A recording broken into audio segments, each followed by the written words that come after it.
शुभोदय छात्रों।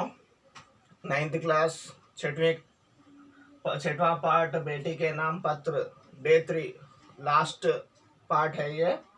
इसमें आप लोगों का स्वागत करता हूँ। आशा करता हूँ आप सभी लोग सुखी हो और स्वस्थ हो। आगे बढ़ते हुए बेटी के नाम पत्र जो है किस प्रकार का पाठ है? पत्र लेखन पाठ है। किस विधा का पाठ है?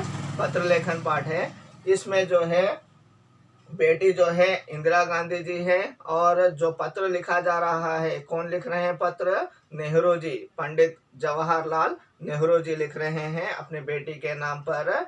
यह नैनी जेल से लिखा हुआ पत्र है 26 अक्टूबर 1930 में, जब हम लोगों का फ्रीडम स्ट्रगल चल रहा था, इंडिपेंडेंस के लिए जो स्ट्रगल हो रहा था उस समय का ये पत्र है। नैनी जेल से इंदिरा गांधी जी को लिख रहे हैं। यह है जन्मदिन के अवसर पर लिखा हुआ पत्र है। इंदिरा गांधी जी का जन्म था, वो उपहार ना भेज पाकर शुभकामनाएं भेजते हैं। शुभकामनाएं भेजते हुए उन्होंने उस पत्र में लिखा कि तुम्हें जॉन ऑफ आर्क की जो कहानी पुस्तिका थी, उस कहानी में जॉन ऑफ आर्क तुम्हें बहुत पसंद थी, तुम भी जॉन ऑफ आर्क की तरह बनना चाहती थी, क्या तुम्हें याद है? लेकिन हम जैसे साधारण जो महिलाएं हैं, स्त्रियां हैं, साधारण पुरुष है, कॉमन पीपल जो है इस तरह के बड़े बड़े काम, असाधारण काम, ब्रेवरी काम नहीं कर सकते हैं। लेकिन एक समय ऐसा भी आ जाता है कि साधारण पुरुष, साधारण स्त्री जो है वीर और वीरांगनाएं बन जाती हैं। ऐसा अभी समय आ गया है। जो बापूजी हैं, बापूजी ने जो है इसका अवकाश दिया है सभी लोगों को। हम सभी को जो है इसमें भाग लेना है आंदोलन में। जो आंदोलन बापूजी ने आरंभ किया है, स्टार्ट किया है, हम सभी को भाग लेना है। ये हमारा स्वर्ण अवकाश है, गोल्डन चांस है कहकर बोला गया है। इस समय हम लोग जीवित हैं, हमारे सामने, हमारे आंखों के सामने यह काम हो रहा है। हम बहुत भाग्यशाली है, हमें भी इसमें भाग लेना है, पार्टिसिपेट करना है कहकर बोला गया। और क्या बोलते हैं, इसमें भाग लेना है तो किस प्रकार भाग लेना है, हमारा कर्तव्य क्या है, हमें किस प्रकार का काम करना है। कभी कभी हमें संदेह होता है, डाउट होता है। उस तरह के डाउट को क्या करना है, क्या नहीं करना है, डाउट को दूर करने के लिए मैं तुम्हें एक उपाय, एक आइडिया देता हूँ कहकर नैनी जेल से जो लेटर लिखा है वो लेटर में लिखते हैं। कौन लिखते हैं? नेहरू जी लिखते हैं। क्या आइडिया दिया गया है कि तुम ऐसा काम कभी नहीं करना जो किसी से छिपाना पड़े, किसी से हाइड करना पड़े। इस तरह का काम नहीं करना चाहिए। तुम जो है बहादुर बनना है, बहादुर बनकर जो है जो भी काम करोगे सभी के सामने करना है, कि कोई काम छिपाकर नहीं करना चाहिए। देश के लिए इस तरह के काम छिपाकर करोगी तो जो है वह गलत काम ही होगा। गलत काम की इच्छा कभी मन में नहीं आनी चाहिए कहकर बताते हैं। जिससे तुम्हें डरना हो, उससे जिससे तुम्हें लज्जित होना हो, शेम फील होना हो, इस तरह के काम कभी नहीं करना चाहिए कहकर बोलते हैं। इस तरह का संदेश देते हुए आगे देखिए, और लास्ट 2 पैराग्राफ्स है। तुम्हें यह तो मालूम ही है कि बापूजी ने के नेतृत्व में स्वतंत्रता का जो आंदोलन चलाया जा रहा है उसमें छिपा रखने जैसी कोई बात नहीं है। जो बापूजी ने आरंभ किया है, स्टार्ट किया है, जो स्वतंत्रता आंदोलन, फ्रीडम स्ट्रगल, फ्रीडम मूवमेंट जो स्टार्ट किया है, उसमें छिपाने वाली कोई बात नहीं है। वो अहिंसावादी है, सभी के सामने जो भी कुछ करते हैं सभी के सामने करते हैं, ये सभी को पता है। जो किसके नेतृत्व में हो रहा है ये स्वतंत्रता आंदोलन, फ्रीडम स्ट्रगल, ये जो है किसके लीडरशिप में हो रहा है? बापूजी के लीडरशिप में, बापूजी के नेतृत्व में हो रहा है। हम तो सभी क्या कर रहे हैं, हम तो सभी काम दिन के उजाले में करते हैं कहकर बोला जा रहा है। हम सभी काम, जो भी कांग्रेस पार्टी के जो भी काम होते हैं, स्वतंत्रता आंदोलन के जो भी काम होते हैं, दिन के उजाले में, ब्राइटनेस में ही होते हैं। अच्छा बेटी अब विदा, ओके गुड बाय, आप अच्छा रहना कहकर जो है विदा लेते हैं। भारत की सेवा के लिए तुम बहादुर सिपाही बनो। भारत के सेवा में जो है, भारत के सर्विस करने में तुम भी बहादुर सिपाही बनना है। बहादुर सिपाही क्या करता है, बहादुर सिपाही कभी भी बॉर्डर में रहकर क्या करता है, देश की रक्षा के लिए तैयार रहता है। कोई सैनिक अपोजिट देश वाला कोई अगर दुस्साहस करता है, डेर करता है अंदर आने के लिए, तो उससे लड़ने के लिए तैयार हो जाता है। अपने प्राणों को भी त्याग देना चाहता है, सैक्रिफाइस करना चाहता है, लेकिन उसको अंदर नहीं आने देना चाहता है। इसी तरह तुम भी बहादुर सिपाही बनो कहकर बोला गया है। यही मेरी शुभकामना है। तुम भी बहादुर सिपाही बनो, यह मेरी शुभकामना है, बेस्ट विशेस है तुम्हारे लिए कहकर तुम्हारा पिता जवाहर लाल कहकर बताया गया है। इस तरह से अच्छे अच्छे संदेश अपने बेटी को दिया है। किसने, जवाहरलाल नेहरू जी ने। जवाहरलाल नेहरू जी कौन है, अपने प्रथम प्रधानमंत्री, first prime minister of India. Okay, और जॉन ऑफ आर्क के थोड़ा सा विवरण दिया गया है। देखिए, जॉन ऑफ आर्क जो है 1412 से 1431 में 1412 टू 1431 तक इसकी लड़ाई हुई है। वे फ्रांस की वीरांगना थी। कहाँ की वीरांगना थी, वीरांगना यानी brave girl, brave lady, France की वीरांगना थी। फ्रांस जो देश है उसकी वीरांगना थी। इनका जन्म पूर्वी फ्रांस के एक किसान परिवार में हुआ था। इनका जन्म जो है, बर्थ जो है कहाँ पर हुआ है, एक परिवार, कौन सा परिवार, किसान परिवार, फार्मर्स के परिवार में इनका जन्म हुआ था। पूर्वी फ्रांस में, ईस्टर्न फ्रांस में हुआ था। ये बचपन से ही साहसी थी, बचपन से ही brave, she was a brave girl, fighting के लिए सिद्ध होती थी।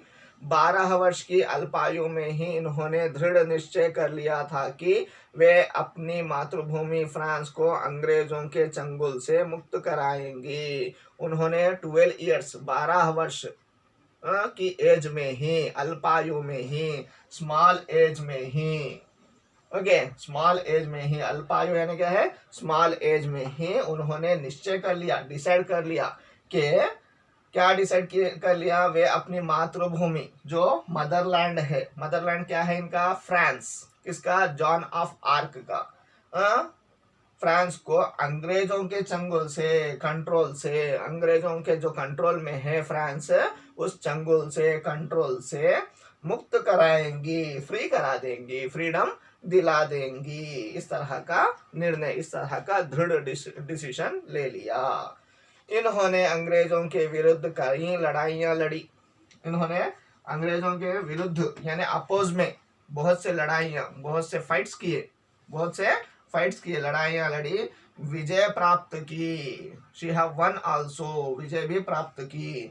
आज भी इनका जीवन प्रेरणा का स्रोत है। आज भी इनका जीवन से जो है बहुत से लोग प्रेरणा मीन्स इंस्पायर होते हैं, इंस्पायर का स्रोत बन गया है, प्रेरणा का स्रोत यानी इंस्पिरेशनल सोर्सेस बन गए हैं। ये जॉन ऑफ आर्क की स्टोरी, ओके, इस तरह जॉन ऑफ आर्क के बारे में दिया है। और आप लोगों को सेकंड ऑर्बिट देखिए, अर्थग्राहिता प्रतिक्रिया में सेकंड ऑर्बिट जोड़ी बनाना, मैच द फॉलोइंग। बापूजी के नेतृत्व में स्वतंत्रता आंदोलन चल रहा था। ख, फर्स्ट का ख, आजकल हमारे भारत के इतिहास का निर्माण हो रहा है। फर्स्ट, सेकंड वन का, फर्स्ट का, साधारण पुरुष वीर और स्त्रियां वीरांगनाएं बन सकती हैं।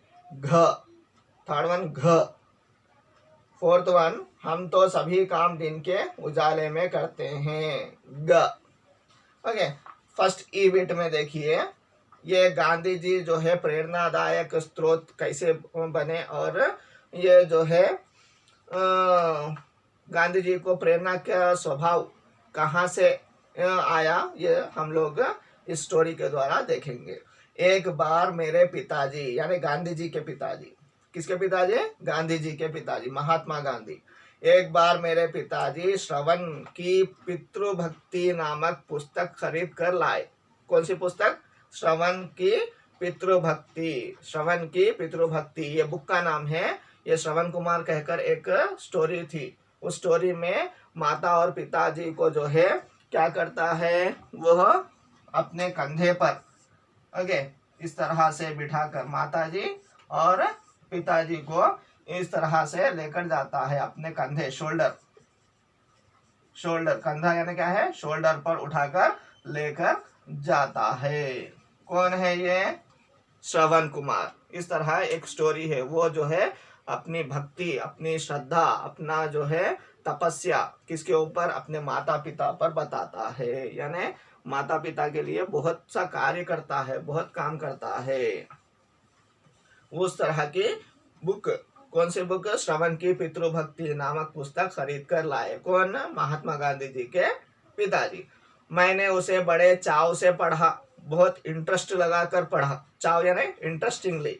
उन दिनों बाइस्कोप में तस्वीर दिखाने वाले लोग आया करते थे। उस समय पर बाइस्कोप कहकर रहता था, जो छोटा सा फोटो क्या बोलते हैं, फोटो फ्रेम के जैसा होता था। उसमें जो है बाइस्कोप में एक के बाद एक चित्र आते रहते हैं, फोटोस आते रहते हैं, जो एक सिनेमा के जैसा बताता है।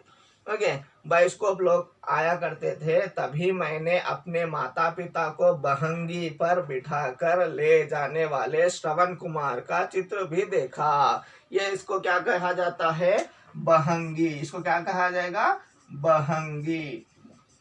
इस तरह का चित्र भी इन्होंने, गांधी जी ने किसमें देखा था? बाइस्कोप में देखा था। किसमें देखा था? बाइस्कोप में देखा था। उसके माता पिता को बहंगी पर बिठाकर ले जाने वाला चित्र किसमें देखा? बहंगी में, मीन्स सॉरी, इस बहंगी पर बिठाकर लेकर जाने का चित्र जो है बाइस्कोप में देखा। किसने देखा? महात्मा गांधी ने देखा।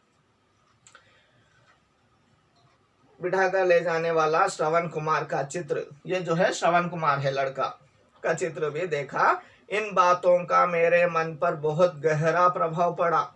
ये जो बातें थी, अरे माता पिता को आंखें नहीं हैं, आंखें ना रहने पर जो है वो जो है बहंगी पर बिठाकर ले जा रहा है, कितना अच्छा लड़का है, माता पिता के लिए कितना काम करता है कहकर उसके ऊपर, महात्मा गांधी के ऊपर जो है प्रभाव, मीन्स इफेक्ट पड़ा, बहुत बड़ा प्रभाव, गहरा डीप इफेक्ट पड़ा।